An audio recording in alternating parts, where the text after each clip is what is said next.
Hey, Dan here, just showing you what gutter guards are good for sometimes. These are ones I just hauled away from a job. They're foam inserts. They're supposed to resist ultraviolet rays and be able to let water go through, but let solids not go through. You could see that over time these failed, but my observation is no matter how good they are or how well they're installed, they're all going to fail. These types, I don't recommend them.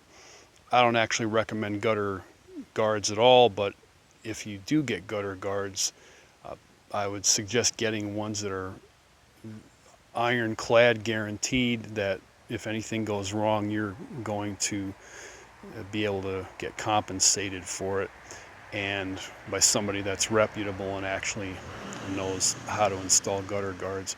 Because when they're bad guards like these, or when they're not installed properly, ultimately the work is double or triple for somebody that has to clean the gutters, because they have to be taken off, cleaned out, the gutters themselves, and put back on, and that's not a good thing for anybody. All right, you'll like what you see. Have a wonderful day.